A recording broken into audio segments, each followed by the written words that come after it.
Hello students, आज का जो हमारा लेक्चर होने वाला है वो है बायोमोलिक्यूल्स का lecture number second. Last class में स्टूडेंट्स हम लोग यहाँ तक देखे थे। आई होप किसी को कोई डाउट्स नहीं होना चाहिए। फिर भी किसी स्टूडेंट्स को डाउट्स होता है एक बार जरूर कमेंट करके पूछ लिए। आइए हम लेक्चर को आगे कंटिन्यू करते हैं। अगला जो हमारा टॉपिक है वो है स्टीरियोकेमिस्ट्री ऑफ एल्डोजेज। ठीक है, समझिए ध्यान से, बहुत आसान होता है। एल्डोजेज का मतलब होता है अल्डिहाइड कंटेनिंग वाले कार्बोहाइड्रेट, क्योंकि कार्बोहाइड्रेट का सफिक्स क्या होता है, ओज होता है। क्लियर है। यहाँ पे कुछ बातें लिखी हुई है, देखिए समझिए। Monosaccharides are chiral. अच्छा, मोनोसैकराइड्स कार्बोहाइड्रेट का ही पार्ट है और कार्बोहाइड्रेट्स क्या होते हैं, कायरल होते हैं। क्योंकि मॉडर्न डेफिनेशन के अकॉर्डिंग क्या बोला गया, तो ऑप्टिकली एक्टिव होना चाहिए और क्या होना चाहिए, कायरल होना चाहिए। तो मोनोसैकराइड्स, अच्छा ये एक बात और ध्यान रखना है, मोनोसैकराइड्स में जनरली कितने कार्बन होते हैं, 3 to 7 कार्बन होते हैं। ये भी ध्यान रखना है क्योंकि ये सब चीजें पिछले लेक्चर में हम लोग ऑलरेडी डिस्कशन कर चुके हैं। तो monosaccharides are chiral and may have D या फिर एल कॉन्फिगरेशन। हाँ, डी या फिर एल कॉन्फिगरेशन हो सकता है। यहाँ लिखा है a simple illustration of all D form is given below. सभी डी फॉर्म का यहाँ पे स्ट्रक्चर बताया गया, उसमें इसको याद करने का तरीका भी बताऊंगा। और ये टॉपिक सिर्फ और सिर्फ जेई एडवांस वाले स्टूडेंट्स के लिए है। बाकी नीट जेई वाले भी इस टॉपिक को देखे, क्योंकि इसको मैं बहुत आसान तरीके से बताने वाला हूँ और इसका ट्रिक भी बताऊंगा याद करने का। आप तैयार रहिए चीज़ों को सीखने के लिए। समझिए, तो मोनोसैकराइड्स में जनरली कितने कार्बन रहते हैं, 3 to 7। तो मतलब हम लोग देखने वाले 3 कार्बन से लेकर के 6 कार्बन तक देखने वाले। अच्छा, 3 कार्बन वाले को क्या बोलते थे, अल्डिहाइड कंटेनिंग 3 कार्बन का ओज, यानी कि एल्डो ट्राइओज। और उसका सिंपलेस्ट कार्बोहाइड्रेट क्या होता था, ग्लिसरॉल्डिहाइड। क्या होता था, ग्लिसरॉल्डिहाइड। ठीक है, और डी फॉर्म देख रहे थे, क्या बोलेंगे, डी ग्लिसरॉल्डिहाइड। तो यहाँ पे ग्लिसरॉल्डिहाइड का स्ट्रक्चर बनाया गया है। आपको बनाने का तरीका भी मैंने सिखा रखा है पिछले क्लास में, ठीक है, मतलब पिछले लेक्चर में। अब समझिए, डी ग्लिसरॉल्डिहाइड से हमको डी राइथ्रोज, डी थ्रियोज कैसे बनाएंगे, तरीका समझिए। आप तरीका समझ लोगे तो आप सभी को बना लोगे। उसके बाद मैं ट्रिक भी बता दूंगा। देखिए, CHO आपको पता है कि टॉप मोस्ट ऑक्सीडाइज ग्रुप है, यानी कि यही फंक्शनल ग्रुप हमारा है। तो इसके रिस्पेक्ट में ये वाला जो कार्बन है, कौन सा कार्बन, ये कार्बन क्या होगा, अल्फा कार्बन। क्या हो गया, अल्फा कार्बन। तो आपको बेसिकली करना क्या है कि अल्डिहाइड और अल्फा कार्बन के बीच में एक न्यू कार्बन, मतलब नया कार्बन को इंट्रोड्यूस करना है। ठीक है, नया कार्बन बनाना है। कैसे बनाएंगे, देखिए समझिए। अगर आप लेफ्ट साइड वाले पे जाते हो तो आपको कैसे ध्यान रखना है, यहाँ पे देखिए HOH, कैसे ध्यान रखना है, HOH लगाना है। और अगर आप राइट साइड आते हो तो OH लगाना है। यही ट्रिक आपको ध्यान रखना है। क्या बोला मैंने, अगर आप लेफ्ट साइड आते हो तो HOH इंसर्ट करना है, और अगर आप राइट साइड आते हो तो OH इंसर्ट कर देना है। ठीक है, यही ट्रिक होता है। और बाकी यानी कि डी ग्लिसरॉल्डिहाइड से डी राइथ्रोज बना है, डी थ्रियोज बना है, मतलब इसी का क्या, ये हायर होमोलॉग है। समझ में आ रहा है ना, होमोलॉग तो क्लियर ही होगा, आपको बेसिक्स ऑफ ऑर्गेनिक केमिस्ट्री में बताया था। तो इतना पार्ट तो कॉमन रहेगा ही। देखिए ध्यान से, यहाँ भी कॉमन है, यहाँ भी कॉमन है। अगर मैंने लेफ्ट आया, क्या किया, अल्डिहाइड और अल्फा कार्बन, ये वाला अल्फा कार्बन था ना यहाँ का, इसके बीच में एक क्या इंट्रोड्यूस किया, HOH लेफ्ट वाले में, और राइट वाले में क्या, OH इंसर्ट किया। समझ में आ गया। ये क्या है, डी राइथ्रोज, ये डी थ्रियोज है। अब देखिए, डी राइथ्रोज से मैंने बनाया डी राइबोज और डी अरेबिनोज बनाया। कैसे बनाया, अब इतना पार्ट क्या होगा, कॉमन होगा इसमें। देखिए ध्यान से, ये भी कॉमन है, ये भी कॉमन है।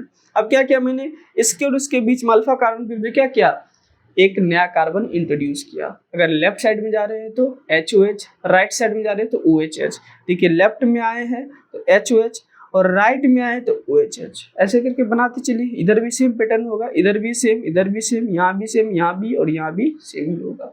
समझ में आ गया होगा ये चीजें कैसे बन रहा है। मतलब डी ग्लिसरॉल्डिहाइड से बना डी राइथ्रोज, डी थ्रियोज, डी थ्रियोज से बना है डी राइबोज, डी अरेबिनोज, और डी थ्रियोज से बना है डी जाइलोज और डी लायोज। ठीक है, एक्स साइलेंट रहता है, लायोज पढ़ते हैं।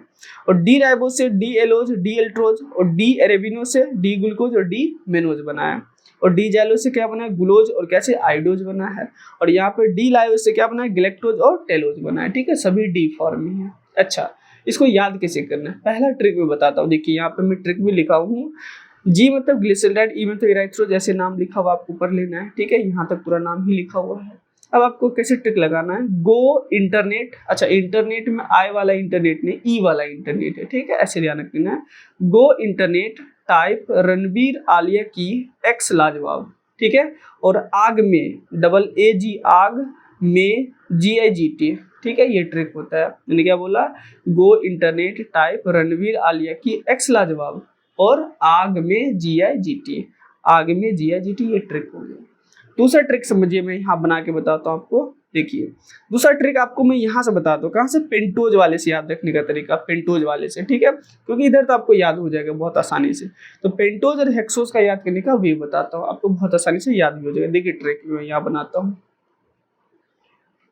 ट्रिक, ठीक है, RAXL, ठीक है, इधर हमने लिखा AMIT, अमित, ठीक है, ये ट्रिक है, ठीक है।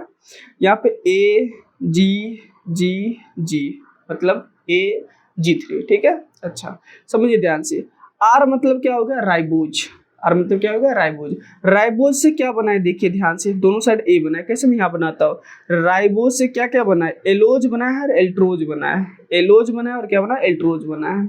अगला क्या है, A फॉर एरेबिनोज, एरेबिनोज से क्या बना, ग्लूकोज और मेनोज। देखिए एरेबिनोज से मैं पेन लेके समझाता हूँ, एरेबिनोज से ग्लूकोज और क्या चीज, मेनोज। जाइलोज से क्या बना है बताइए, ग्लूकोज और आइडोज, और क्या चीज, एल मतलब क्या था, लायोज, लायोज से क्या बना है, गैलेक्टोज, और क्या बना है, टेलोज बना है। समझ में आ गया ये चीजें, ये ट्रिक होता है, ऐसे भी आप ध्यान रख सकते हो, ये भी एक वे होता है याद करने का। तो आई थिंक इसको एक बार आपको प्रैक्टिस कर लेना है, आसानी से कॉपी पे आसानी से याद हो जाएगा आपको, ठीक है। तो इसको भी आप ध्यान रख लीजिएगा, ऐसा नहीं कि ये जे एडवांस के लिए मैंने बोला था, जे एडवांस वाले ही स्टूडेंट्स इसको ध्यान रखिए, नीट और जे वाले भी ध्यान रख लिए, क्योंकि आपके लिए आसान हो जाएगा चीज़ें, थोड़ा सा आप अच्छे लेवल पे पर होगे, आपको लोअर लेवल का क्वेश्चन आसानी से बन ही जाएगा। क्लियर है, आइए हम लोग नेक्स्ट टॉपिक पे मूव करते हैं। अगला टॉपिक हमारा है एपीमर्स, बहुत काम का टॉपिक है। एपीमर्स के बारे में हम लोग पिछले क्लास में भी चर्चा किए थे, बाकी जिस भी स्टूडेंट्स को याद होगा तो आज उसके लिए आसान हो जाएगा चीज़ें समझना। पहले डेफिनेशन पढ़ लेते हैं, एपीमर्स क्या होता है। Epimers are diastereomers. अच्छा, डायस्टेरियोमर्स का मीनिंग क्या होता है, जो एक दूसरे का मिरर इमेज ना हो, जो एक दूसरे का मिरर इमेज ना हो। जैसे एग्जाम में पेन रखता हूँ, समझाता आपको, देखिए ये हैंड और ये हैंड एक दूसरे का मिरर इमेज है ना, बहुत अच्छी बात है, ये आपस में इनएंशियोमर्स है। क्लियर है। अच्छा, क्या ये एक दूसरे का मिरर इमेज है, नहीं है, ध्यान से देखिए, इसको देखिए और इसको देखिए, एक दूसरे का मिरर इमेज नहीं है, मतलब ये दोनों आपस में क्या है, डायस्टेरियोमर्स है। क्लियर है, ये चीजें समझ में आ गया ना, ये सा स्ट्रक्चर आपको भी देखने को मिलेगा, तो आप माइंडसेट पहले से क्लियर कर लीजिए, डायस्टेरियोमर्स किसको कहते हैं। तो epimers are diastereomers that differ in configuration at only one chiral centre, मतलब किसी एक ही कायरल सेंटर पे कॉन्फ़िगरेशन का चेंज होना, कॉन्फ़िगरेशन मतलब ग्रुप का चेंज होना। समझ में आ रहा है ना, अभी मैं बना के बताऊंगा, अच्छे से क्लियर हो जाएगा। देखिए मैं यहाँ पे एग्जांपल लेता हूँ, समझिए, यहाँ मैंने लिखा CHO, ऊपर ग्लूकोज का स्ट्रक्चर बना रहा हूँ और बॉटम में क्या हो जाएगा, CH2OH हो जाएगा। कैसे स्ट्रक्चर बनाते थे ग्लूकोज का, याद करें, ऐसा बताया था, OH H OH OH, मतलब राइट लेफ्ट राइट राइट।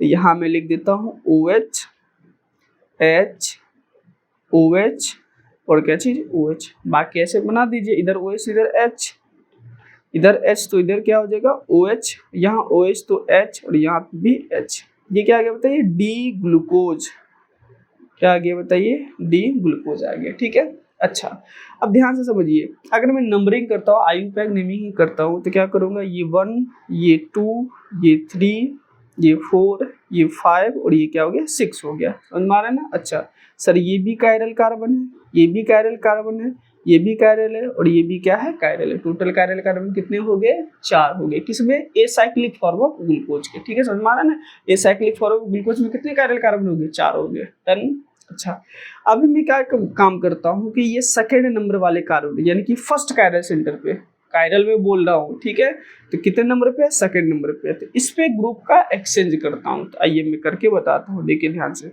यहाँ क्या है, CHO जैसे वैसे लिख दीजिए, बॉटम में क्या है, CH2OH है, ठीक है, और मैं सेकंड वाले पे चेंज कर रहा हूँ, तो मैं दूसरा पेन से चेंज करता हूँ, इधर क्या हो जाएगा H, तो इधर क्या हो जाएगा OH हो जाएगा, ठीक है, और बाकी एज इट इज जैसे वैसे ही लिख दीजिए। यहाँ क्या होगा H, यहाँ OH और यहाँ भी OH, ठीक है, यहाँ क्या हो जाएगा OH, यहाँ हो जाएगा H और यहाँ हो जाएगा H।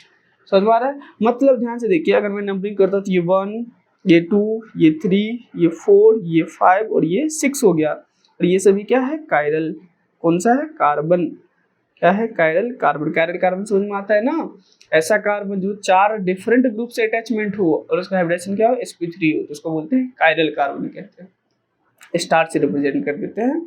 अब ध्यान से समझिए, इसको देखिए और इसको देखिए, कहाँ चेंज नजर आ रहा है आपको, सेकेंड नंबर पे, मतलब फर्स्ट कायरल सेंटर पे चेंज नजर आ रहा है। तो क्या बोलेंगे, डी ग्लूकोज, इसका नाम होता है क्या चीज, मैं यहाँ पर नाम लिखता हूँ डी मेनोज, क्या बोलेंगे बताइए, डी मेनोज।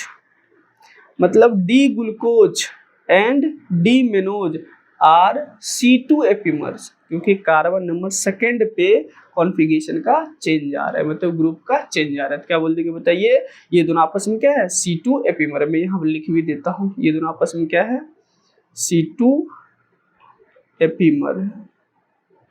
दोनों ये चीजें पहला क्लियर हो गया। अच्छा, अब हम लोग कार्बन नंबर 4, 5, 3 सब पे चेंज करके देख सकते हैं। तो हम लोग उसी पे चेंज करेंगे जो हमारे सिलेबस में, ठीक है, जो यानी कि सबसे ज्यादा पूछा जाता है। सबको चेंज करके कुछ नया नहीं बनाना है, ठीक है। बाकी इसका मैंने बता दिया ना, ये एल्डो केमिस्ट्री, आप चेंज करके देख लेना, क्योंकि ये तो पूरा बनाया गया है सभी का। जैसे ग्लूकोज में याद करिए कितने कार्बन सेंटर थे, 4, तो 2 का पावर कितना हो जाएगा, 4, तो कितना होगा 16। तो 16 में ये 8 फॉर्म बनाया गया है, हेक्सोज वाले में 8 फॉर्म, कौन सा, डी वाला है, तो 8 कितना हो जाएगा, एल वाला हो जाएगा, तो टोटल कितना हो गया 16। इसी प्रकार से यहाँ कितने हो जाएंगे बना के आप चेक कर सकते हैं। स्टीरियो सब निकालने का फॉर्मूला भी पता होगा। मैंने आपको पहले बोला था कि इस चैप्टर को बहुत अच्छे से अगर आपको समझना है तो आप स्टीरियो आइसोमर, मतलब कहने का मतलब आप ना ऑप्टिकल वाला जितना पार्ट है ना, सब चीज को क्लियर कर लो अच्छे से, आइसोमरिज्म को अच्छे से क्लियर करो, स्ट्रक्चरल छोड़ करके स्टीरियो वाले पार्ट को, तो आपके लिए चीजें क्या हो जाएगा, बहुत आसान हो जाएगा। अच्छा, यहाँ पे पॉइंट भी लिखा है, aldohexoses have 4 asymmetric carbon. 4 asymmetric carbon का मतलब क्या होता है, कायरल कार्बन। एसिमेट्रिक कार्बन का मतलब क्या होता है, chiral carbon atoms, therefore they have 16 optical isomers. हाँ, ये बात तो सही भी मैंने बताया, ग्लूकोज में कितने होते हैं, 16 होते हैं, क्लियर है। Out of which 8 R D and 8 R L variety, overall कितना, 8 पेयर्स ऑफ इनैंशियोमर्स लिखा हुआ है, ठीक है। इस लाइन को भी एक बार पढ़ लीजिएगा। चलिए आगे बढ़ते हैं, यहाँ तक क्लियर है। अब यहाँ हम लोग देख रहे थे D glucose and D mannose आपस में करते हैं C2 एपीमर्स। अभी मैं क्या करता हूँ, C4 वाले पे चेंज करता हूँ, समझिए ध्यान से। जैसे वैसे मैं लिखता हूँ, ऊपर क्या है CHO और बॉटम में क्या है CH2OH है, ठीक है। यहाँ OH और यहाँ क्या हो गया H, और मुझे यही चेंज करना है ना, कौन सा, कार्बन नंबर 4 पे, ये 1, ये 2, ये 3, ये 4, ये 5 और ये 6 हो गया। ये भी कायरल है, ये भी कायरल है, ये भी कायरल है और ये भी कायरल है। तो मैं यहाँ पे चेंज कर रहा था, यहाँ क्या था, OH था। इस स्ट्रक्चर को देखिए, यहाँ क्या OH है, तो इधर OH इधर H है, मैं इधर OH इधर H कर देता हूँ। देखिए ध्यान से, इधर मैंने क्या कर दिया, OH और इधर क्या कर दिया, H कर दिया। बाकी जो एज इट इज है वैसे लिख दीजिए, H इधर OH और यहाँ क्या हो जाएगा, H हो जाएगा। समझ में आ गया। तो कहाँ चेंज आपको नजर आ रहा है बताइए, ये कार्बन नंबर 4 पे, मतलब 4th नंबर पे ग्रुप का चेंज नजर आ रहा है। और 4th नंबर कैसा है, कायरल, कायरल वाले पे ही चेंज होना चाहिए, ध्यान रखिएगा। That different configuration only one chiral centre, एक ही कायरल सेंटर पे चेंज होना चाहिए, तभी वो क्या होगा, यानी कि एपीमर्स होगा। और ये देखिए, डी ग्लूकोज और डी मेनोज के आपस में एक दूसरे का मिरर इमेज है, नहीं है, तो यही है, तो डाइस्टीरियोमर्स ना। इसका नाम क्या होता है समझिए, इसका नाम होता है डी गैलेक्टोज, क्या नाम होता है, डी गैलेक्टोज होता है, ठीक है। अच्छा, एक और चेंज करके मैं बता देता हूँ जो आपको ध्यान रखना है, डी एलोज के बारे में, उसके बारे में बात कर लेते हैं। वो कार्बन नंबर 3 पे चेंज होता है। यहाँ क्या लिखा हुआ है, CHO, बॉटम में लिखा हुआ है CH2OH लिखा हुआ है, ठीक है। यहाँ OH और यही चेंज करना है, मतलब कार्बन 3 पे, तो यहाँ भी OH और यहाँ भी OH, यहाँ H, यहाँ H, यहाँ भी H और यहाँ चेंज करना है मुझे, इधर क्या हो जाएगा OH और यहाँ भी क्या हो जाएगा H हो जाएगा। ये भी कायरल, ये भी कायरल, ये भी कायरल और ये भी कायरल। नंबरिंग कर देता हूँ, ये 1, ये 2, ये 3, ये 4, ये 5 और ये 6 हो गया, ठीक है। अब देखिए ध्यान से, डी ग्लूकोज और ये वाले, इसका नाम होता है डी एलोज, मैं नाम भी लिखते चलता हूँ, डी एलोज, ठीक है। ध्यान से देखिए, डी ग्लूकोज और डी एलोज में क्या आपको चेंज नजर आ रहा है, कार्बन नंबर 3 पे चेंज नजर आ रहा है, कार्बन नंबर 3 पे।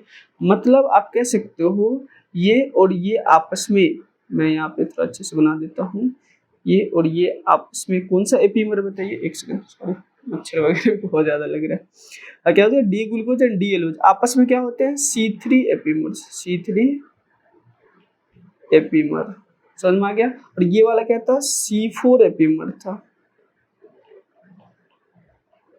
डन, ये चीजें समझ में आ गया, कोई डाउट्स वगैरह नहीं होना चाहिए यहाँ पर, ठीक है। चलिए अब बताइए, डी मेनो समझ में आ गया, डी ग्लूकोज समझ में आ गया, डी गैलेक्टोज और डी एलोज भी आपको समझ में आ गया। तो यहाँ पे मैं पॉइंट्स लिखते चलता हूँ। पहला पॉइंट्स यहाँ पे मेरे इस पेन से लिखता हूँ, D glucose and D mannose are कौन सा एपीमर है? C2 एपीमर है। क्या है बताइए?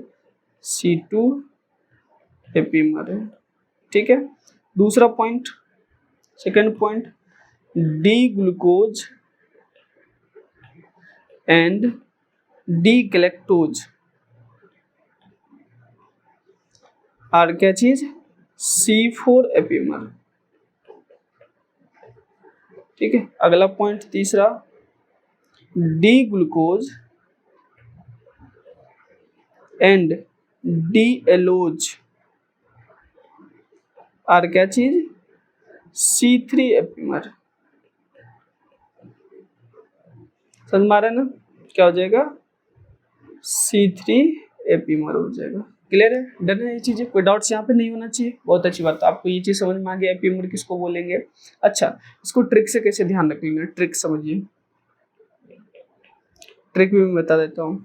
अच्छा, M और G, MG मतलब महात्मा गांधी ऐसे। ठीक है, महात्मा गांधी का जन्मदिन कब था? 2 अक्टूबर।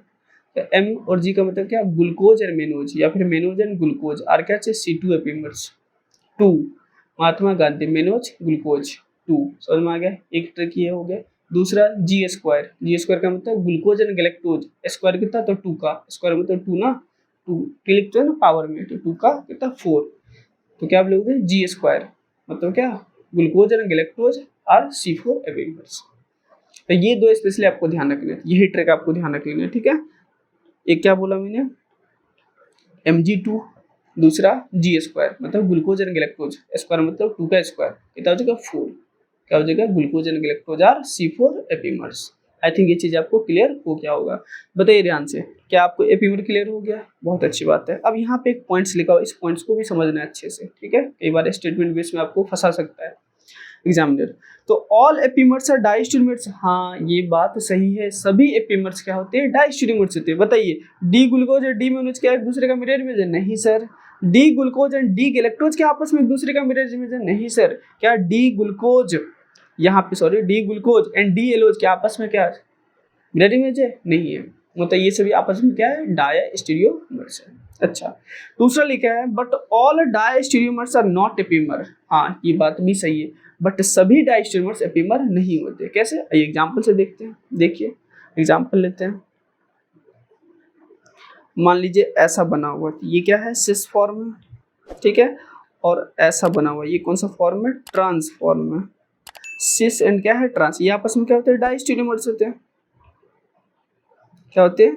डायस्टेरियोमर्स होते हैं। पता है ना, सिस एंड ट्रांस एक दूसरे का मिरर इमेज नहीं होता है, तो क्या होता है? डायस्टेरियोमर्स। जी एग्जिबिट करता है ना, तो वो क्या होता है? डायस्टेरियोमर्स होते हैं। तो ये डायस्टेरियोमर्स है। क्या ये एपीमर है? क्या ये एपीमर्स है? नहीं है। क्यों नहीं है? क्योंकि यहाँ पे कायरल कार्बन ही प्रेजेंट नहीं है। क्या किसी एक कायरल कार्बन पे चीज नजर आ रही? कायरल कार्बन तो है ही नहीं। कैसे? समझिए, क्या ये कार्बन आपको sp3 नजर आ रहा है? हाँ सर, नजर आ रहा है, बट सभी में क्या है? हाइड्रोजन 3-3 है ना। हाइड्रोजन क्या है? 3-3 हाइड्रोजन आ गया ना। क्या चारों ग्रुप क्या है? डिफरेंट होना चाहिए। और ये वाला तो sp2, ये भी sp2 और ये sp3, बट यहाँ पे क्या 3-3 हाइड्रोजन सेम आ गया। सेम उसी प्रकार से यहाँ भी आप चेक कर सकते हो। इससे क्या सीखने को मिला कि all epimers are diastereomers but all diastereomers are not epimer. Clear हो गया? कोई डाउट्स नहीं होना चाहिए। बहुत अच्छी बात है। अगले टॉपिक को मूव करते हैं। अगला है साइक्लिक स्ट्रक्चर ऑफ ग्लूकोज। आराम से समझते चलिए, बहुत आसान है बायोमोलिक्यूल्स। ठीक है, बहुत आसानी से आपको समझ में भी आ जाएगा, तो एंजॉय करिए लेक्चर को। ठीक है, अगला टॉपिक क्या है? Cyclic structure of glucose. समझिए, अब साइक्लिक स्ट्रक्चर बनाने से पहले ना कुछ आपको टर्म समझना पड़ेगा। हेमी एसिटल ग्रुप किसको कहते हैं? एसिटल ग्रुप किसको कहते हैं? आइए उसको हम लोग पहले समझते हैं रिएक्शन के थ्रू, उसके बाद उसका मैकेनिज्म भी देख लेंगे, तो आपको बहुत अच्छी सी चीजें क्लियर हो जाएगा। देखिए, समझिए ध्यान से। मैं पेन वगैरह ले लिया। चलिए, यहाँ मैंने लिखा RC डबल बॉन्ड O और यहाँ मैंने लिखा H। ये क्या बताइए? अल्डिहाइड है। ठीक है, इसका रिएक्शन मैंने करवाया एल्कोहल के साथ, ROH के साथ करवाया, और ये 1 मोल लिया गया। कितना मोल? 1 मोल लिया गया। ठीक है, ये ध्यान रख लीजिएगा। अच्छा, अब समझिए क्या हुआ होगा। आपको पता है कि यहाँ पे चार्ज कैसे डेवलप होगा? ये बॉन्ड ऐसे टूटेगा, यहाँ क्या होगा? डेल माइनस, यहाँ क्या होगा? डेल प्लस, और RO ऑक्सीजन का ईएन ज्यादा होता है, हाइड्रोजन का ईएन क्या होता है, कम होता है। ऑक्सीजन का ईएन 3.5, हाइड्रोजन का 2.1। तो यहाँ पे क्या होगा, डेल माइनस, और यहाँ पे क्या होगा, डेल प्लस। अब होता क्या है कि RO माइनस अच्छा न्यूक्लियोफाइल नहीं होता है, मतलब वीक न्यूक्लियोफाइल होता है, इसीलिए इस रिएक्शन को हम लोग एसिडिक मीडियम में करवाते हैं। कौन से मीडियम में करवाते हैं, एसिडिक मीडियम में। अभी हम लोग मैकेनिज्म देखेंगे तो चीजें क्लियर हो जाएगा। अब कैसे पता चला सर ये वीक न्यूक्लियोफाइल है, ठीक है, ध्यान से समझिए। जिसका ईएन ज्यादा होता है ना, ऑक्सीजन एंड नाइट्रोजन कंटेनिंग वाले न्यूक्लियोफाइल जो होते हैं उसका क्या होता है, वीक होते हैं, क्योंकि जिसका ईएन ज्यादा होता है डोनेशन कम होगा ना, इसलिए वीक होते हैं, डोनेशन जल्दी नहीं करेगा। अच्छा, बहुत अच्छी बात है। अब आपको ग्रुप का एक्सचेंज करवाने आता है ना, इस नेगेटिव को किससे, इस प्लस से जोड़ दीजिए, और इस नेगेटिव को इस प्लस से जोड़ दीजिए। आइए मैं जोड़ के बताता हूँ, ठीक है। मैं दूसरा पेन ले लेता हूँ। इस नेगेटिव को आपको इसके साथ जोड़ना है, ठीक है, और इस नेगेटिव को आपको इसके साथ जोड़ देना है। क्या बनेगा, आइए बना के बताते हैं। देखिए यहाँ R, यहाँ क्या हो गया C, और देखिए ध्यान से, इस ऑक्सीजन से आप क्या जुड़ गया, H जुड़ गया, ये वाला H जुड़ गया। यहाँ मैं लिख देता हूँ OH, ठीक है, और यहाँ क्या जुड़ जाएगा बताइए, RO मतलब OR, ठीक है, और यहाँ क्या है, H। इसी को हम लोग कहते हैं हेमी एसिटल ग्रुप। कौन सा ग्रुप कहते हैं, हेमी एसिटल ग्रुप। अच्छा, कैसे पता चला हेमी एसिटल, हेमी एसिटल का मतलब होता है ऐसा कार्बन जिससे OH एंड OR ग्रुप जुड़ा हो। OH को कहते हैं हाइड्रोक्सिल ग्रुप या फिर हाइड्रोक्सी ग्रुप, और OR को कहते हैं एल्कोक्सी ग्रुप। कौन सा ग्रुप कहते हैं, एल्कोक्सी ग्रुप कहते हैं। तो जहाँ पे एक ही कार्बन पे OH ग्रुप भी हो, OR ग्रुप भी हो, तो क्या बोलते हैं, हेमी ग्रुप कहते हैं। और एसिटल क्यों बोलते हैं, क्योंकि ये अल्डिहाइड से है, तो इसलिए एसिटल बोलते हैं। वो मैकेनिज्म से क्लियर हो जाएगा आपको। अच्छा, ये कार्बन कैसा है, कायरल कार्बन है, इसीलिए इस कायरल कार्बन को हम लोग कहते हैं हेमी एसिटल कार्बन। क्या कहते हैं बताइए, हेमी एसिटल कार्बन कहते हैं। और ध्यान से, अभी हम लोग कौन सा केमिस्ट्री पढ़ रहे हैं, कार्बोहाइड्रेट केमिस्ट्री पढ़ रहे हैं। और कार्बोहाइड्रेट केमिस्ट्री में हेमी एसिटल कार्बन को ही हम लोग कहते हैं एनोमेरिक कार्बन। ये वर्ड्स वगैरह क्लियर होना चाहिए बहुत अच्छी से। अगर वर्ड्स क्लियर हो जाएगा आपका तो ये चैप्टर आपको आसान लगने लगेगा, ठीक है। मैंने क्या बोला, हेमी एसिटल कार्बन को ही हम लोग क्या कहते हैं, एनोमेरिक कार्बन। यानी कि एनोमेरिक कार्बन किसको बोलेंगे, ऐसा कार्बन जो दो ऑक्सीजन से कनेक्ट हो। कितने ऑक्सीजन से, दो। देखिए ध्यान से, ये कार्बन एक इधर ऑक्सीजन से और एक इधर ऑक्सीजन से कनेक्ट है ना, इसको क्या बोलेंगे, एनोमेरिक कार्बन, यानी कि हेमी एसिटल कार्बन। आइए इसका मैकेनिज्म देखते हैं, बहुत अच्छे से क्लियर होगा। देखिए ध्यान से, मैकेनिज्म, ठीक है, एक सेकंड, मैकेनिज्म, ठीक है। कौन सा मैकेनिज्म फॉलो होता है, nucleophilic addition reaction, nucleophilic addition reaction होता है, ठीक है। न्यूक्लियोफाइल का एडिशन होता है। देखिए समझिए, मैंने लिया C, यहाँ पे क्या ले लिया, R, यहाँ H ले लिया, और यहाँ क्या है, डबल बॉन्ड O ले लिया, ठीक है। और रिएक्शन कौन से मीडियम में परफॉर्म होता है, एसिडिक मीडियम में, तो H+ ले लिया, ठीक है। बहुत अच्छी बात है, समझिए। क्या इस ऑक्सीजन के पास लोन पेयर होता है, हाँ सर लोन पेयर होता है। ये लोन पेयर क्या करेगा, H+ को डोनेट करेगा। बहुत अच्छी बात है। क्या बनेगा अगले स्टेप में, देखिए C डबल बॉन्ड O, यहाँ से क्या जुड़ जाएगा, H, और ऑक्सीजन ने 3 बॉन्ड बना लिया, क्या जो ऑक्सीजन पे प्लस चार्ज आ जाएगा, ठीक है।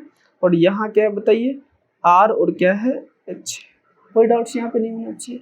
अब पिक्चर में आएगा एल्कोहल। कौन आएगा पिक्चर में, एल्कोहल। पिक्चर में तो एरो पे आएगा, सम्मान कौन आएगा, एल्कोहल आएगा, ROH आएगा, ठीक है। अच्छा, क्या इस ऑक्सीजन के पास लोन पेयर है, हाँ सर लोन पेयर है। एक काम करता हूँ, मैं इसको थोड़ा सा यहाँ एडजस्ट कर देता हूँ, ठीक है।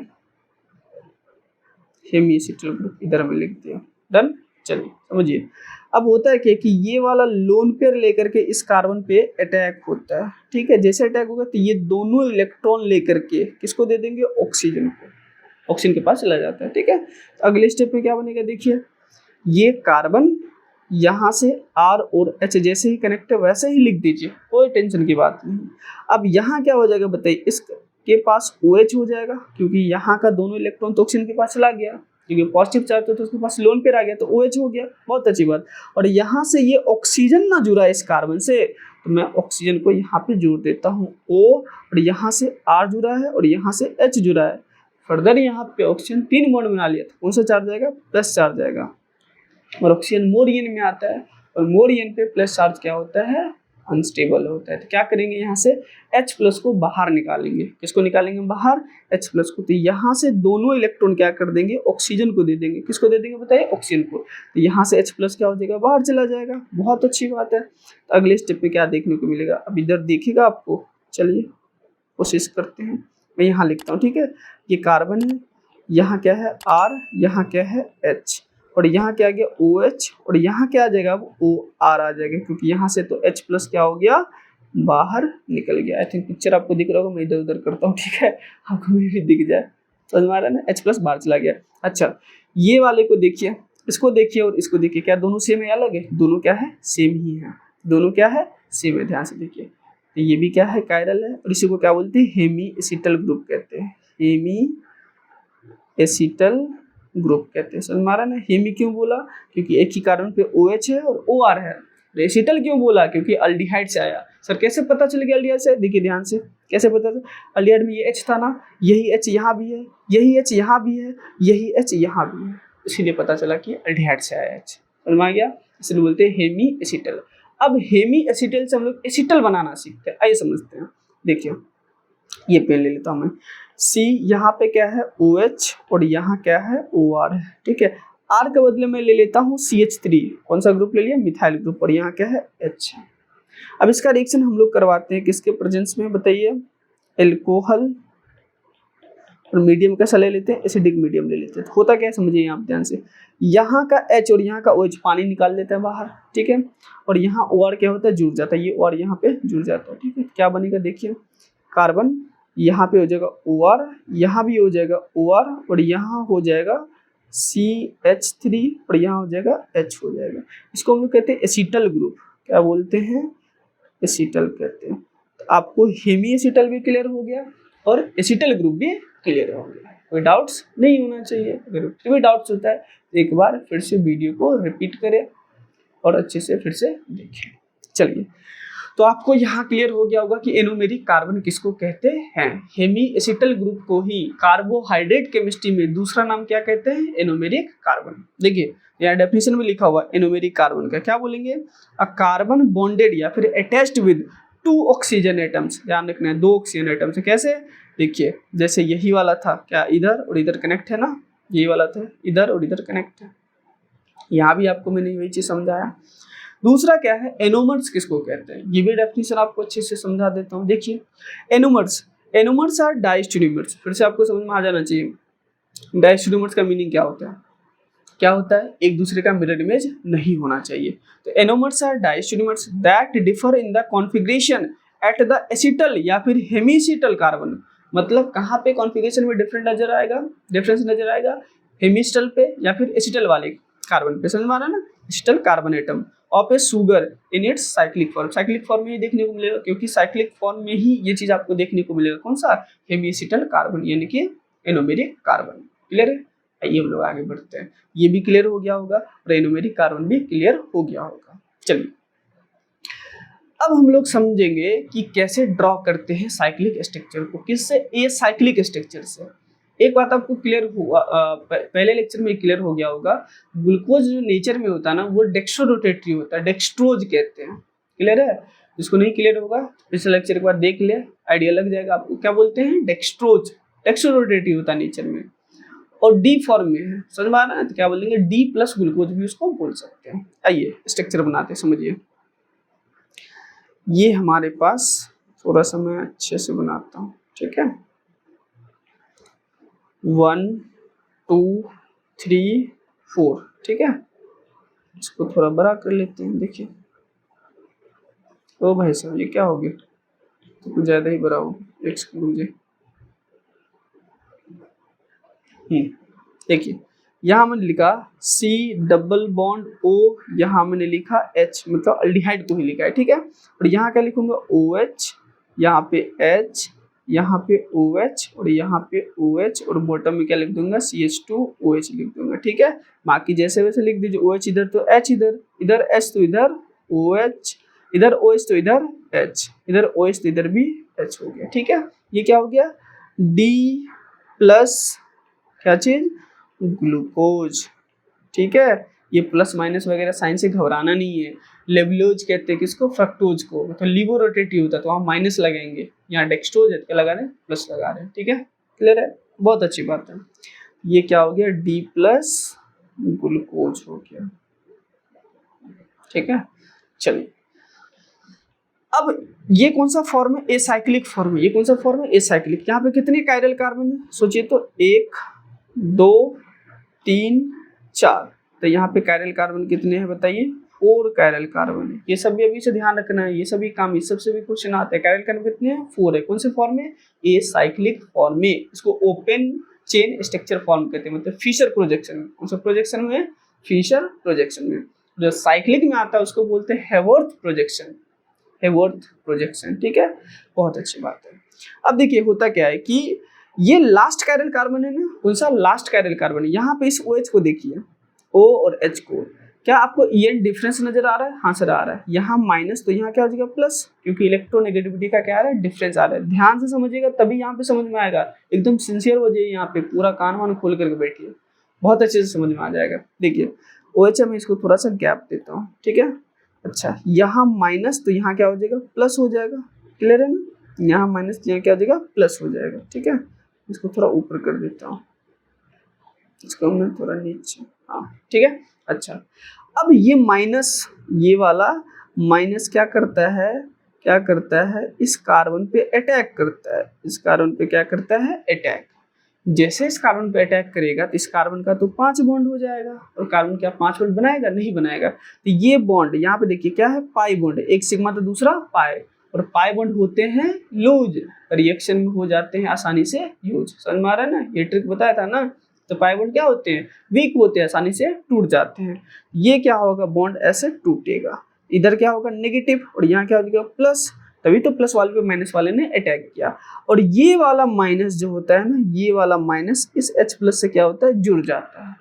क्लियर है, यहाँ तक तो कोई डाउट नहीं, आराम आराम से समझिए, बहुत आराम से समझ में आ जाएगा। अच्छा एक बात बताइए, ये जो कार्बन था, ये जो कार्बन है, ये क्या sp2 है, हाँ सर। आप सभी ने SN1 रिएक्शन जरूर पढ़ रखा होगा। तो वहाँ पे क्या होता था, प्लेनिटी के कारण 2 साइड से अटैक होता था, एक फ्रंट साइड से, दूसरा बैक साइड से। फ्रंट साइड बैक साइड से अटैक होता था प्लेनिटी के कारण। तो यहाँ भी sp2 है तो क्या होगा, प्लेनर होगा।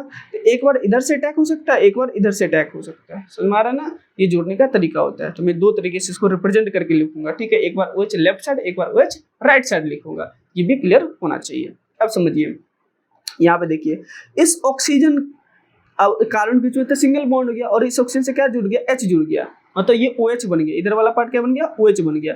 और यहाँ से ये ऑक्सीजन कनेक्ट हुए तो यहाँ ऑक्सीजन आ जाएगा, और H तो है ही। ठीक है, चलिए अब मैं इधर बनाता हूँ। देखिए एक स्ट्रक्चर इधर ड्रॉ करूंगा, और एक स्ट्रक्चर मैं इधर ड्रॉ करूंगा। ठीक है, देखिए ध्यानपूर्वक समझते चलिए। ये कार्बन था, और यहाँ क्या आ गया बताइए, एक OH को मैं ऐसे लिखता हूँ, तो एक H को मैं ऐसे लिखूंगा। तो यहाँ क्या हो जाएगा बताते चलिए, यहाँ OH, यहाँ क्या हो जाएगा H, यहाँ OH, और यहाँ से क्या कनेक्ट हो जाएगा बताइए, ऐसे क्या कनेक्ट हो जाएगा, ऑक्सीजन, क्या कनेक्ट हो जाएगा, ऑक्सीजन। और बॉटम में क्या बताइए, CH2OH। ठीक है यहाँ तक। तो यहाँ क्या हो जाएगा H, यहाँ OH, और यहाँ क्या हो जाएगा H, और यहाँ भी क्या हो जाएगा H। अब किसी भी स्टूडेंट्स को यहाँ पे कोई डाउट्स तो नहीं होना चाहिए, एक बार फिर से रिपीट कर देता हूँ। देखिए इस कार्बन से ये ऑक्सीजन कनेक्ट हुआ ना, देखिए ध्यान से कनेक्ट हुआ है। तो इस कार्बन से मैंने इस ऑक्सीजन को ऐसे दिखा दिया, और ये H तो इसके पास चला गया ना, तो यहाँ OH बन गया। अब इस OH को 2 तरीके से लगा सकते हैं, क्योंकि प्लेनर है, एक लेफ्ट दूसरा राइट से। इधर मैंने किधर लगाया, लेफ्ट साइड, अगले बार स्ट्रक्चर में किधर लगाऊंगा, राइट साइड लगाऊंगा। ठीक है, दोनों तरीके से। बाकी H जैसे था वैसे ही लिखा हुआ है, समझ में आ गया ना, बहुत अच्छी बात। इसको हम लोग कहते हैं बीटा D प्लस क्या चीज, ग्लूकोज कहते हैं। हमारा ना इसको कौन सा फॉर्म बोलेंगे, बीटा फॉर्म बोलेंगे। कौन सा फॉर्म बोलेंगे बताइए, बीटा फॉर्म बोलेंगे। ठीक है, समझ में आ रहा है, कौन सा फॉर्म बोलेंगे, बीटा फॉर्म। डन है ये चीजें, बहुत अच्छी बात है। एक काम करता हूँ, मैं इसको कलर को हटा देता हूँ। ठीक है, देखिए ध्यान से, इसको मैंने हटा दिया, इसको भी हटा दिया, अब अच्छा लगेगा। ठीक है, चलिए दूसरा स्ट्रक्चर मैं ड्रॉ करता हूँ। देखिए ये कार्बन इधर क्या हो जाएगा, OH, इधर क्या हो जाएगा, इस बार H हो जाएगा। ठीक है, और यहाँ से 1 2 3 4, ठीक है। इधर क्या OH, यहाँ पे H, यहाँ पे OH, और यहीं से क्या कनेक्ट था, ये वाला हमारा ऑक्सीजन कनेक्ट था, ठीक है। और यहाँ पे क्या हो जाएगा, CH2OH हो जाएगा, ठीक है। मैं अच्छे से लिखता हूँ इसको, CH2OH लिख दिया। यहाँ क्या हो जाएगा, H, यहाँ पे OH, यहाँ पे H, और यहाँ पे भी H हो जाएगा, ठीक है। समझिए ध्यान से। अब ये वाला कार्बन क्या हो गया, sp3 हो गया। देखिए 1 सिग्मा, 2 सिग्मा, 3 सिग्मा, और इधर 4 सिग्मा, क्या हो गया, sp3। मतलब ये भी क्या हो गया, कायरल हो गया। ये भी कायरल, ये भी कायरल, ये भी कायरल, ये भी कायरल, और ये भी कायरल हो गया। तो यहाँ पे कायरल कार्बन कितने हो गए बताइए, 5। अच्छा, इस फॉर्म को हम लोग नाम देते हैं, इस फॉर्म को क्या नाम देते हैं, अल्फा डी प्लस क्या चीज, ग्लूकोज कहते हैं, ठीक है। कौन सा फॉर्म कहते हैं, अल्फा डी प्लस क्या चीज, ग्लूकोज बोलेंगे। समझ में आ रहा है, बहुत अच्छी बात है, क्लियर है ना। अच्छा, यहाँ पे देखिए ये भी कायरल, क्योंकि sp3 आएगा, ये भी कायरल, ये भी कायरल, ये भी कायरल, ये भी कायरल। कायरल का कितने हो गए यहाँ पे बताइए, 5 हो गया। मतलब साइक्लिक फॉर्म किसका, ग्लूकोज का, उसमें कायरल का कितने होते हैं, 5, और एसाइक्लिक फॉर्म कितने होते हैं, 4 होते हैं। डन है ये चीजें, बहुत अच्छी बात है। तो ये वाले को कहते हैं हेवर्थ प्रोजेक्शन, इस वाले को कहते हैं हेवर्थ प्रोजेक्शन, और इस वाले को कहते हैं फिशर प्रोजेक्शन। मतलब ये ओपन चेन है, ये क्या है, साइक्लिक, ये भी क्या है, साइक्लिक फॉर्म है। तो आप लिख भी सकते हो, ये क्या है, हेवर्थ प्रोजेक्शन, ठीक है। तो ये साइक्लिक फॉर्म, साइक्लिक स्ट्रक्चर है, ठीक है। ये भी क्या है, साइक्लिक स्ट्रक्चर है, ठीक है। हेवर्थ प्रोजेक्शन इसको भी बोलेंगे। और ये वाला क्या है, ओपन चेन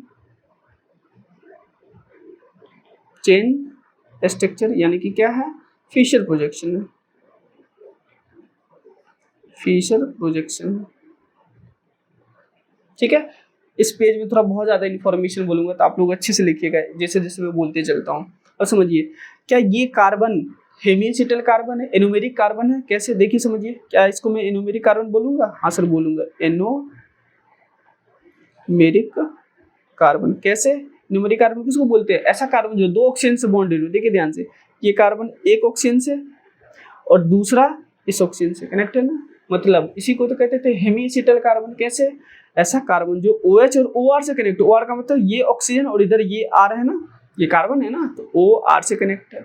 उसी प्रकार से ये कार्बन के पास OH भी है और OR भी है, तो ये भी क्या है, एनोमेरिक कार्बन। कौन सा कार्बन है, एनोमेरिक कार्बन। और इस OH को, ये जो OH है ना और ये जो OH है ना, इस OH को कहते हैं एनोमेरिक हाइड्रोक्सिल ग्रुप। मैं नाम बोलते चल, तो आपको लिख लेना है ये सब बातें, क्योंकि यहाँ स्पेस का थोड़ा कमी नजर आ रहा है हमें।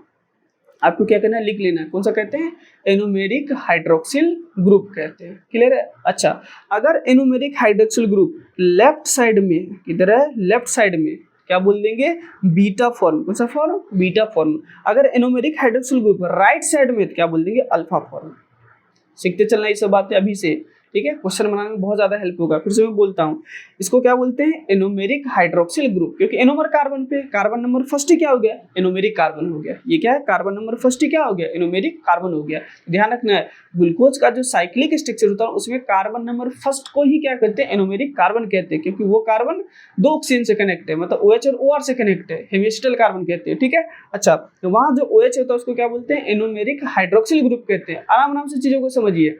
और एनोमेरिक हाइड्रोक्सिल ग्रुप अगर राइट साइड है तो क्या बोलेंगे, अल्फा, और अगर लेफ्ट साइड है तो क्या बोलेंगे, बीटा फॉर्म बोलेंगे। और D+ ग्लूकोज से ही बना है। समझ में आ गई चीजें, बहुत अच्छी बात है।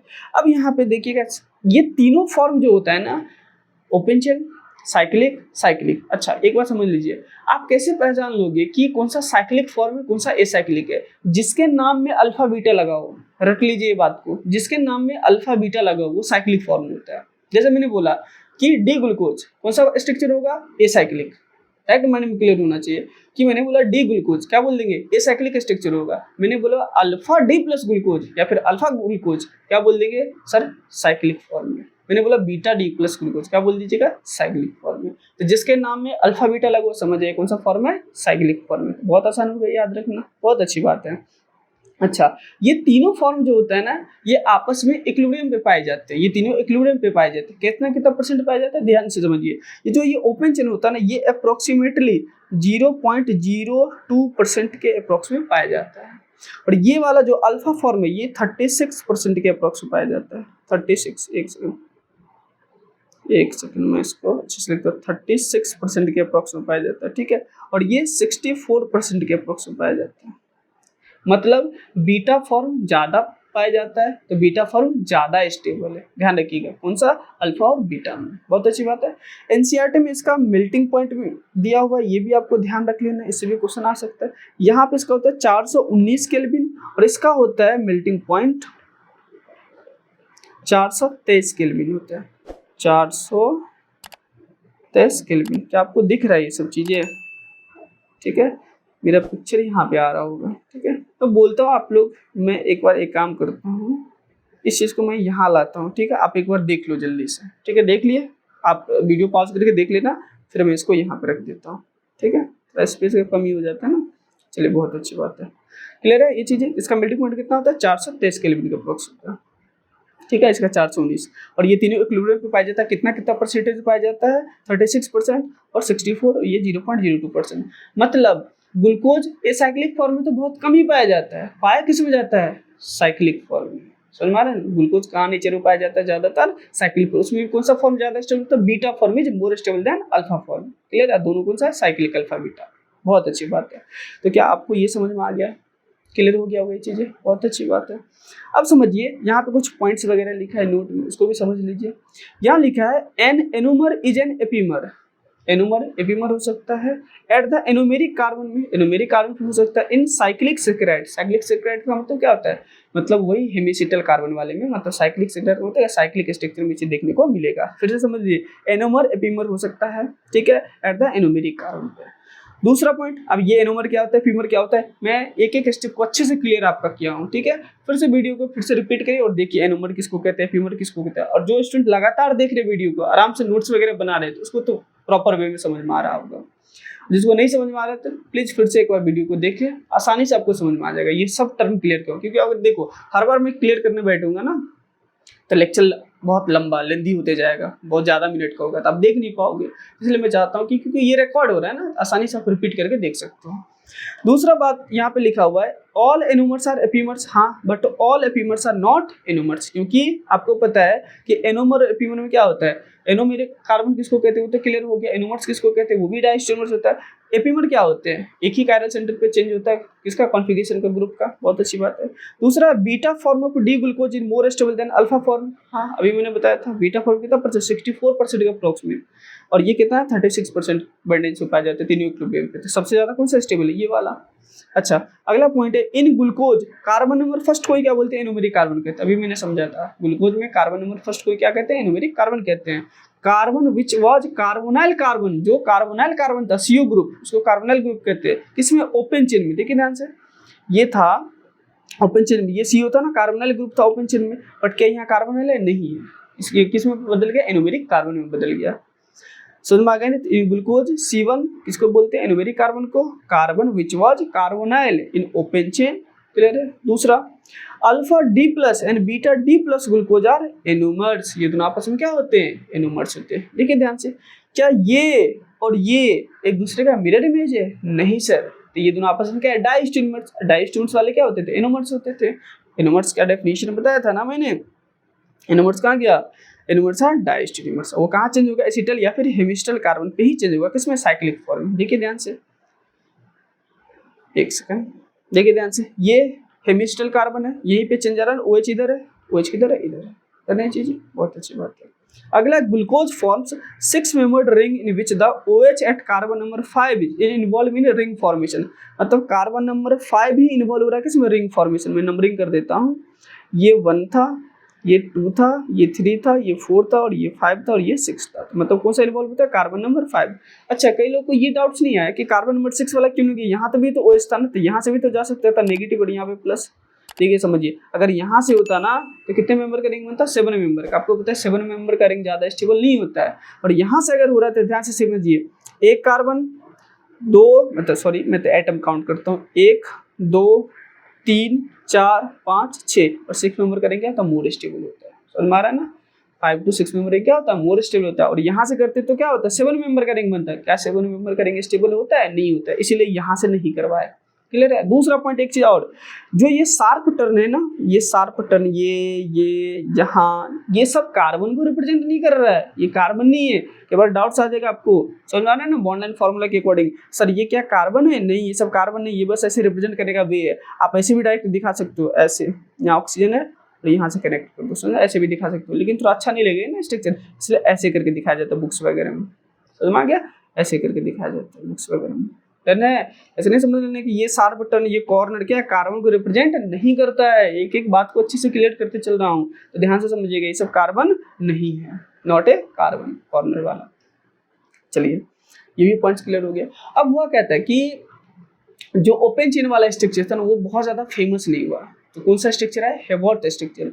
हेवर्थ स्ट्रक्चर पायरान रिंग से एनालॉजी रखता था। पायरान रिंग क्या होता है समझिए, पायरान रिंग क्या होता है, 6 मेंबर का रिंग बनाने आता है, बना लीजिए, ठीक है, 6 मेंबर का रिंग बनाने आता है ना, बना लीजिए, ठीक है, लीजिए मैंने बना लिया, ठीक है। आपको क्या करना है, एक कार्बन को हटाना है और यहाँ क्या लगा देना है, ऑक्सीजन लगा देना, और यहाँ पे डबल बॉन्ड लगाना है। इसको बोलते हैं पायरान। क्या बोलते हैं, पायरान। एक सेकंड,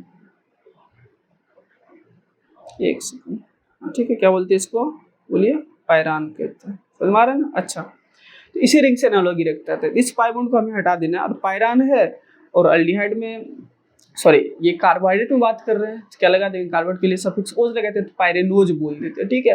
और इस पाई बॉन्ड को हटा दीजिए। कैसे हटाएगा पाई बॉन्ड को, आपको हाइड्रोजनेशन रिएक्शन करवाने आता है ना, तो H2 का एडिशन करवा दीजिए यहाँ पे, क्या बन जाएगा, डायरेक्ट ऐसा बन जाएगा।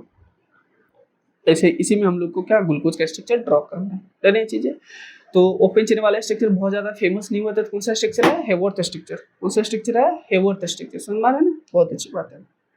चलिए, तो अगला देखने वाले हैं साइक्लिक स्ट्रक्चर या फिर हेवर्थ प्रोजेक्शन ऑफ किसको, ग्लूकोपायरेनोज। ग्लूकोपायरेनोज क्यों बोला मैंने, ग्लूको में तो ग्लूकोज से आया है, और पायरानिक से एनालॉजी रख रहा है। ओज क्यों बोला, क्योंकि कार्बोहाइड्रेट है, तो इसलिए बोला मैंने ग्लूकोपायरेनोज, नहीं चीजें। अच्छा, अब मैं कोई भी फॉर्म लेता हूँ, चाहे अल्फा फॉर्म लेता हूँ या फिर बीटा फॉर्म लेता हूँ, और उससे मैं आपको पायरानिक पे स्ट्रक्चर बना के समझाता हूँ। तो मान लीजिए मैंने अल्फा फॉर्म ये वाला ले, तो मैं इसको कॉपी करता हूँ, ठीक है, मैं इसको कॉपी करता हूँ और आपको समझाता हूँ, ठीक है, यहाँ पे ला करके। ये कौन सा फॉर्म था, अल्फा फॉर्म, ध्यान रखिएगा।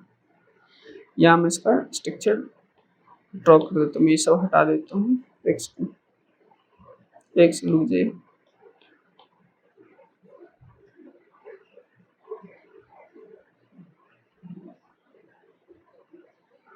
ठीक है, मैंने इस सबको हटा दिया। चलिए, ये कौन सा फॉर्म है, अल्फा फॉर्म है इसका, डी ग्लूकोज का, समझिएगा ध्यान से।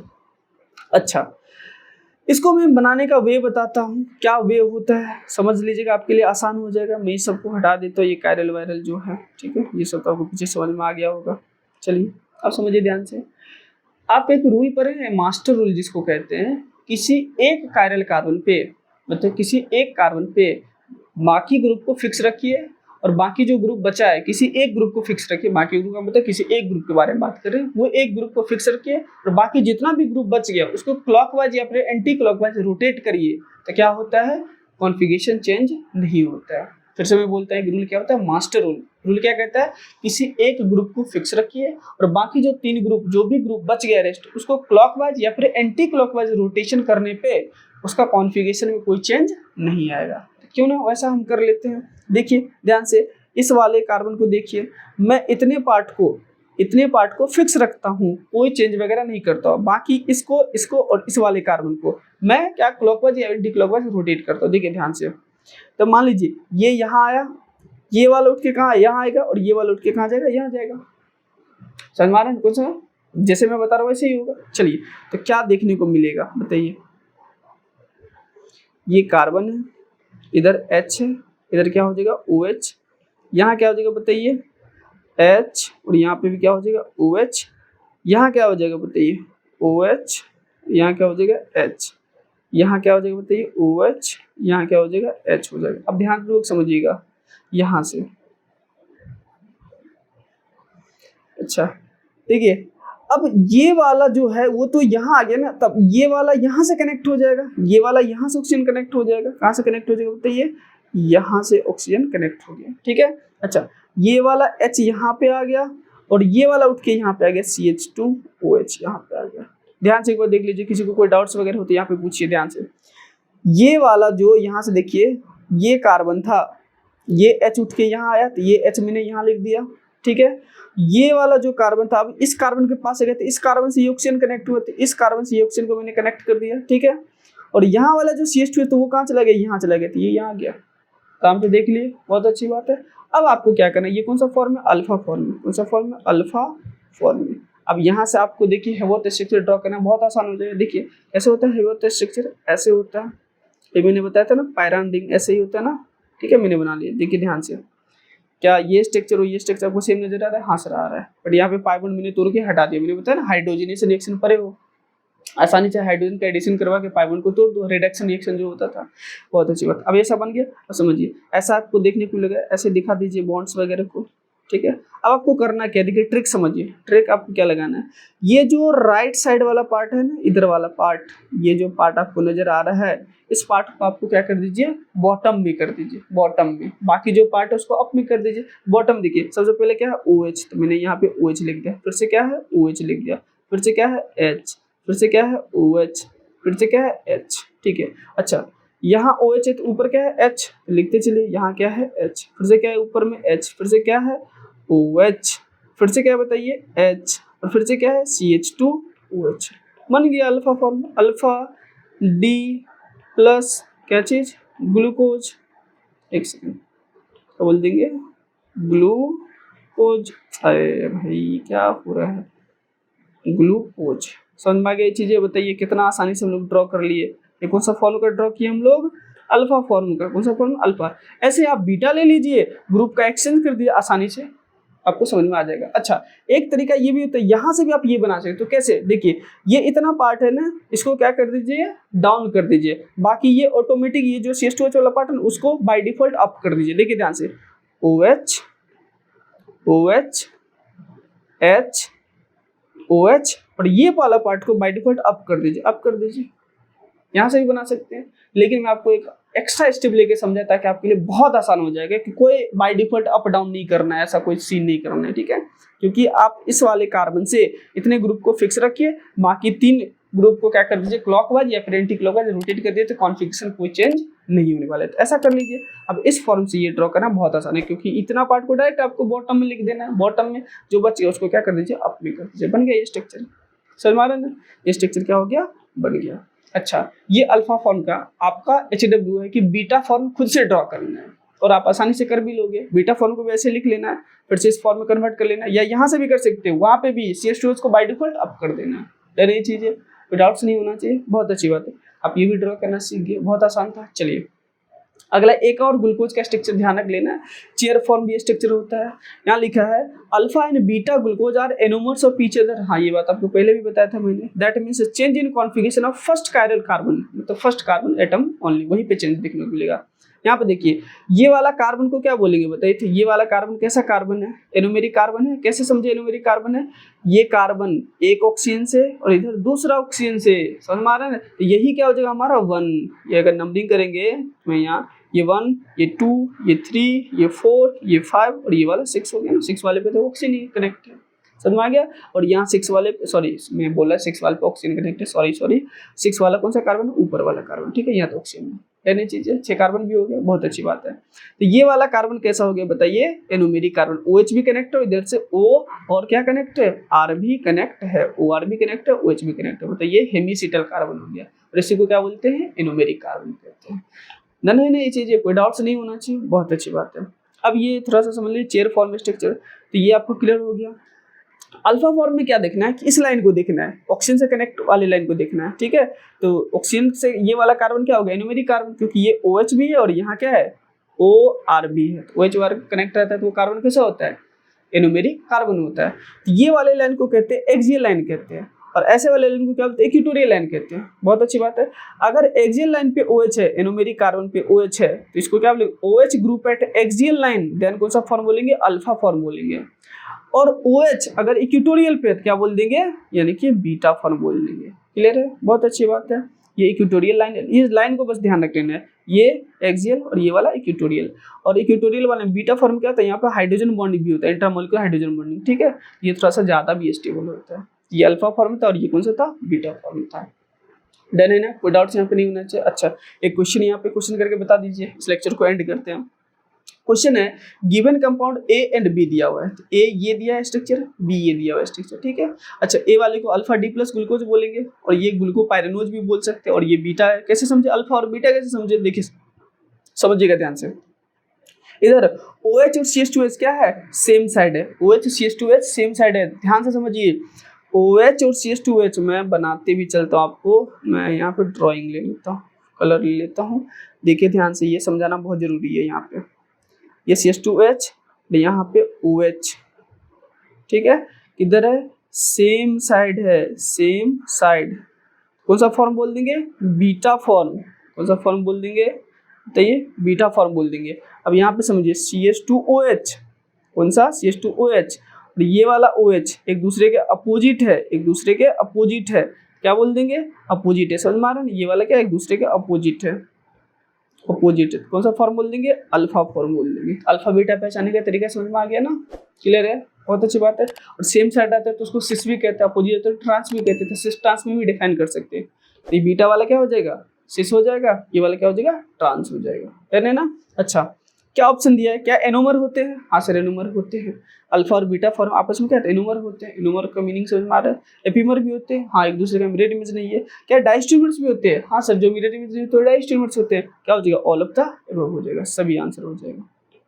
डन है ना, कोई डाउट्स नहीं होना चाहिए। एक बार फिर से इस अल्फा और बीटा फॉर्म को समझना, अल्फा किसको बोलते हैं, बीटा किसको बोलते हैं, और चेयर फॉर्म भी ध्यान रख लेना है।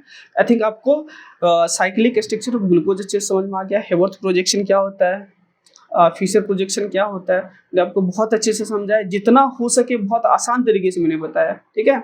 लेक्चर को फिर से रिपीट करते रहिए, देखते रहिए, आपको बहुत अच्छे से समझ में आ जाएगा। ये क्या था, पायरान रिंग था, पायरान रिंग से क्या हेवर्थ वाला एनोलॉगी रखता था। इसी स्ट्रक्चर का आप ऐसे भी तो बना सकते हैं ना,